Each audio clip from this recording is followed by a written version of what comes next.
আজকে আমি সিদ্ধান্ত নিয়েছি যে আমি চলে যাব প্রবাস থেকে বাংলাদেশে। কেন চলে যাব আপনারা পুরো ভিডিওটা দেখতে থাকেন আর আমার জীবনের গল্পটা শুনতে থাকেন।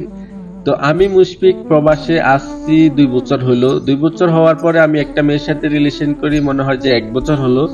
তো ওর সাথে রিলেশন কন্টিনিউ হইতে থাকে একদিন হঠাৎ তার ফ্যামিলি তার বিয়ের সিদ্ধান্ত নিয়ে নিল। নেওয়ার পরে এখন আমি কি করার, আমি আছি একজন প্রবাসী মানুষ, আমার তো কিছু করার নাই। এখন আমি সিদ্ধান্ত নিলাম যে আমি দেশে যেতেই হবে। ওর ফ্যামিলির সাথে যোগাযোগ হলো, ওই ফ্যামিলি নাকি আমাকে মেনে নিবে না। কেন মেনে নিবে না?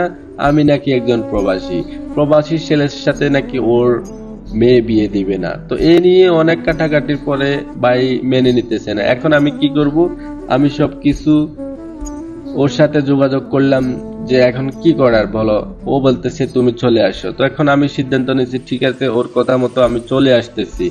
আমি চলে যাব, আমি ওকে বিয়ে করব, কারণ ভাই আমি ওকে ভালোবাসি। ওকে বিয়ে করতে হবে, কারণ ভালোবাসা, সত্যিকারের ভালোবাসা ভাই কখনো ভালোবাসার মানুষটাকে হারাতে চায় না।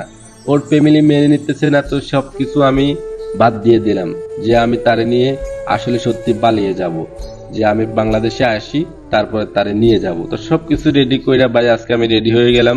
এই মুহূর্তে আমার কোনো কিছু নেই, যা আছে আমি তা নিয়ে পড়ে রেডি হয়ে গেলাম ভাই।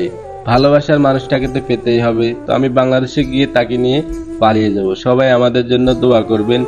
আর এই মুহূর্তে ভালো লাগতেছে না, পুরো বন্ধু বান্ধব সবাইকে জড়িয়ে ধরলাম।